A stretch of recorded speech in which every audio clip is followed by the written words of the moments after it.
Bonsoir, dames et messieurs, ravi de vous retrouver en cette session d'information. Voilà sur la télévision de la famille. Au sommaire, la construction d'un Burkina nouveau. Le président du Faso poursuit les concertations avec les composantes de la société burkinabé. Hommes d'affaires et hommes politiques ont été reçus. Encore une fois, bonsoir et bienvenue.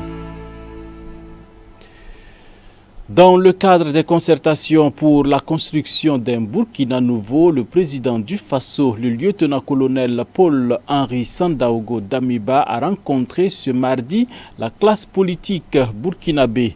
Étaient présents à cette rencontre les délégations de l'ex-majorité présidentielle, l'ex-opposition non affiliée et bien d'autres partis politiques. Le point de la rencontre avec Delphine Banissi.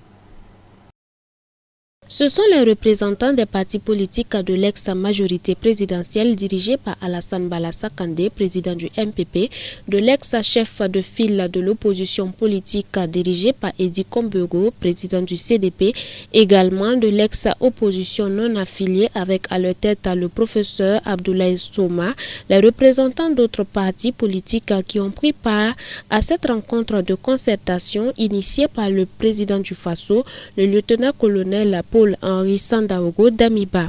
Objectif, expliquer à la classe politique les raisons de la prise du pouvoir par le mouvement patriotique pour la sauvegarde et la restauration et présenter le mécanisme proposé par le dit mouvement pour la construction d'un Burkina nouveau et les représentants de plusieurs partis politiques de prendre acte de cette démarche.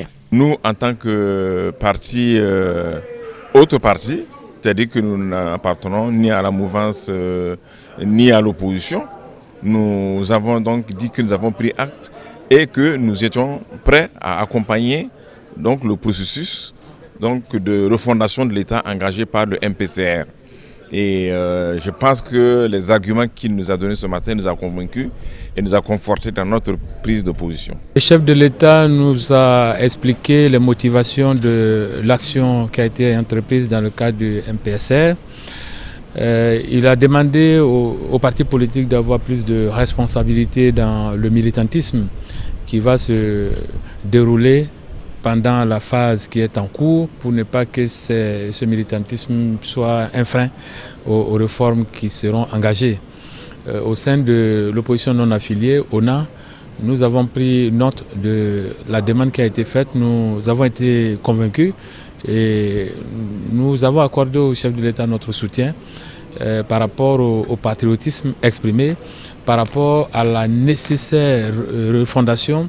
Le chef de l'État nous a brièvement expliqué ce qui a amené le mouvement patriotique pour la sauvegarde et la restauration à agir et les objectifs à atteindre dans les brefs délais, c'est-à-dire ramener la paix, sécuriser les Burkinabés et ramener les populations déplacées dans leur localité, a indiqué l'ex-chef de file de l'opposition politique Edi Kombego, président du CDP. Quant à l'ex-majorité, elle n'a pas voulu s'exprimer à l'issue de cette rencontre avec le chef de l'État. Dans la même journée, le président du Faso a échangé avec les opérateurs économiques conduites par le président de la Chambre de commerce et d'industrie, Mahamadi Savadogo. La délégation dit être venue exposer ses préoccupations du moment au chef de l'État. Nous avons été bien entendus et bien écoutés et les autorités nous ont promis de voir les préoccupations du secteur privé en temps opportun et de nous revenir bien entendu. Eh bien, leur préoccupations tournent autour de la sécurité parce que la plupart de leurs activités, bien entendu, se mènent à l'intérieur du pays.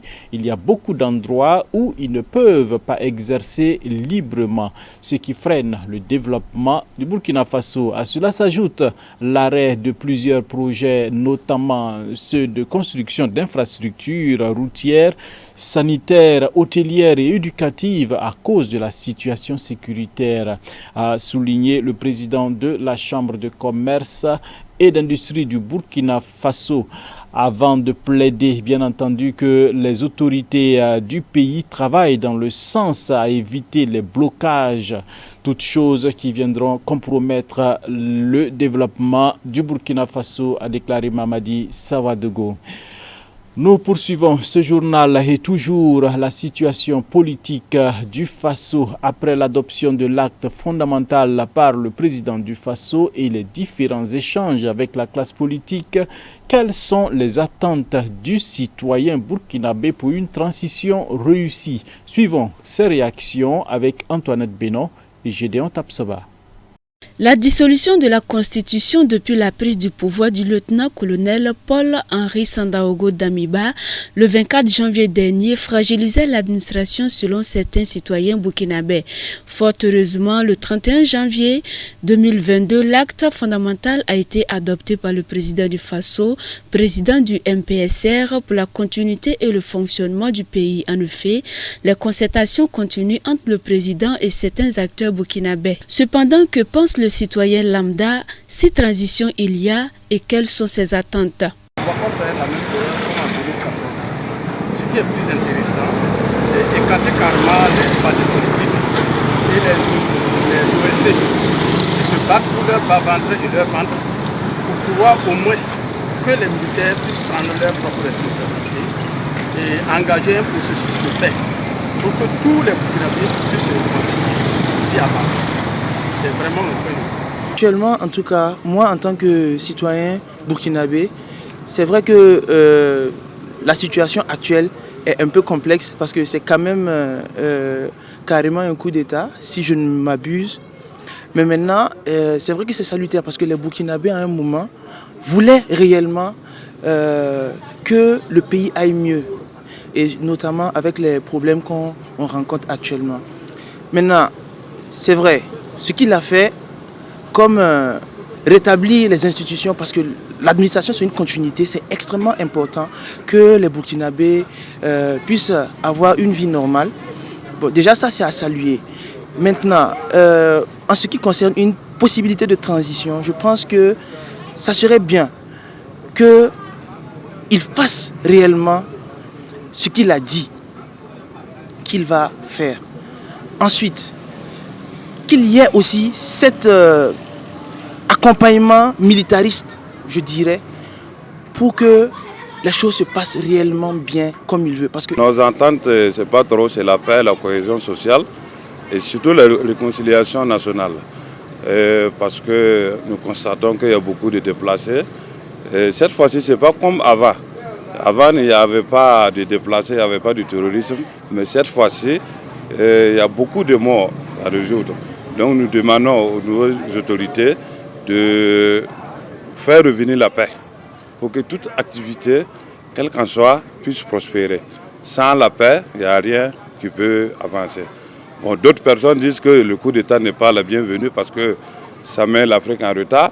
Bon, l'Afrique même n'était pas décollée. Donc nous croyons que maintenant, c'est l'évolution de l'Afrique. On ne veut pas de transition dans ces cas. Nous, on veut que le ministère reste toujours, puisque notre pays là, toujours, on n'est pas en truc. Puisque actuellement, il y a un problème de terroristes qui sont là, on ne comprend rien. Donc avec transition, avec le président actuel qui est là, nous, on sait que ça peut aller. En plus d'une gestion efficace du pays en restaurant la sécurité, les autorités doivent faire un clin d'œil sur les hôpitaux, souligne ce citoyen. Tu vas arriver dans les urgences, les malades sont couchés comme des animaux. Ce n'est pas bien du tout. Moi, c'est de ce côté que je veux que l'actuel président jette l'œil sur ce problème. Que le ministre de la Santé fasse pardon et visiter dans les hôpitaux, la voir. Sinon, il y a un gros problème là-bas. Parce que pas tout le monde qui a les moyens. Les grands hôpitaux, même comme Yarado, il faut payer les opérations 300 000, 250 000 pour faire l'opération. Je ne sais pas, c'est dans les cliniques maintenant, ou bien c'est quoi?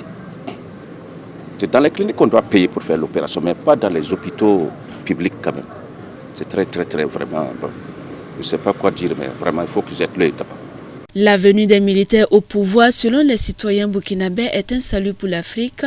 De ce fait, les autorités au pouvoir doivent faire fi de la démocratie afin que l'Afrique prenne en main son destin.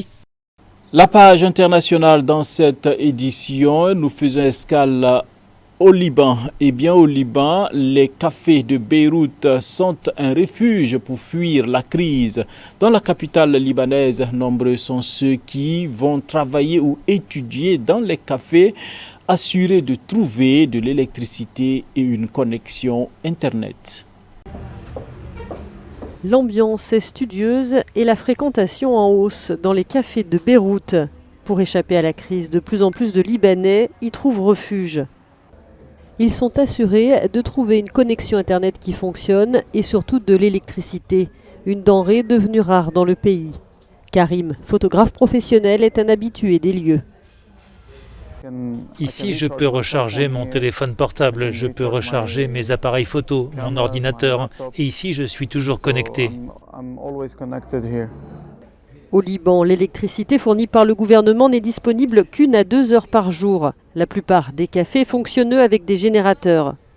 Mustapha, étudiant en design de la mode, vient aussi trouver dans ces lieux une certaine sérénité. Comme tous ceux qui souffrent dans le pays, nous avons un générateur à la maison, mais nous ne l'utilisons qu'à des moments précis. Donc la plupart du temps, quand je veux travailler ou que j'ai besoin de lumière, je viens ici dans ce bar. Il y a d'autres endroits, mais je viens surtout ici parce que l'ambiance est détendue. C'est comme dans les bibliothèques, dans les films. Chut, personne ne parle. La vie sociale s'est nettement dégradée dans la capitale libanaise. À la crise économique s'est ajoutée la pandémie et le télétravail. Niam, qui gère un établissement dans le centre de Beyrouth, confirme que certains clients viennent tous les jours pendant leurs heures de travail, une façon de rompre l'isolement et de pouvoir travailler correctement. Je pense qu'au Liban, chaque personne se débrouille par elle-même pour avoir accès et donner accès à des services que l'État devrait fournir. La société a créé son propre système d'entraide. En tant qu'individu, nous en faisons tous partie, de même en tant qu'entreprise. Certains préfèrent voir le bon côté des choses. La crise actuelle fait revivre la culture traditionnelle des cafés dans un pays malgré tout en souffrance où 80% des habitants vivent désormais sous le seuil de pauvreté.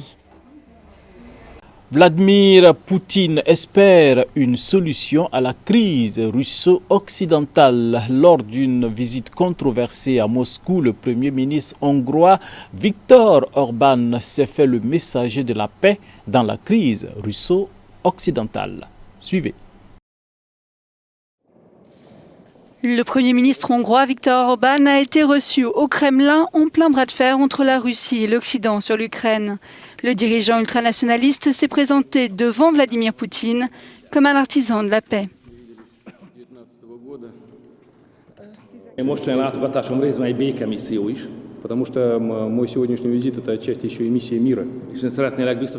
Ma visite aujourd'hui est aussi une mission pour la paix.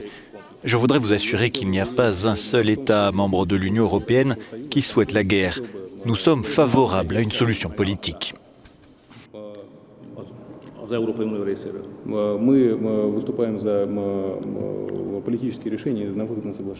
Officiellement, cette visite visait à renforcer les liens économiques avec la Russie avant les élections hongroises d'avril et à garantir l'approvisionnement russe en gaz, quels que soient les événements en Ukraine.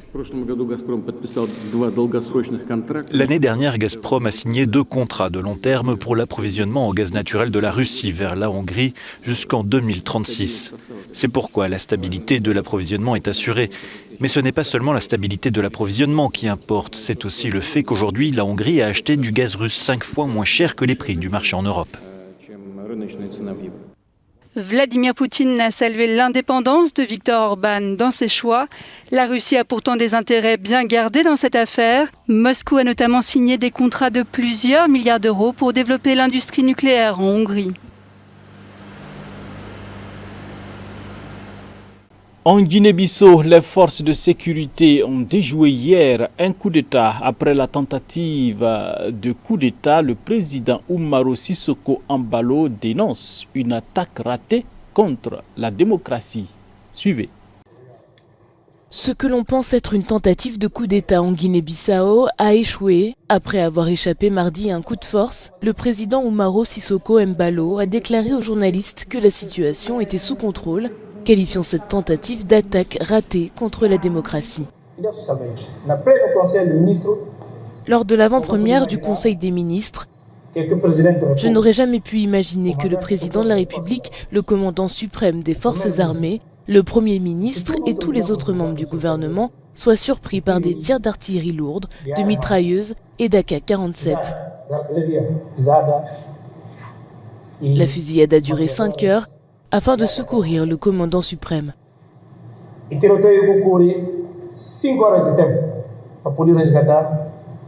Mardi, des assaillants armés ont attaqué le palais du gouvernement de Guinée-Bissau pendant plusieurs heures alors que le président et le Premier ministre se trouvaient à l'intérieur.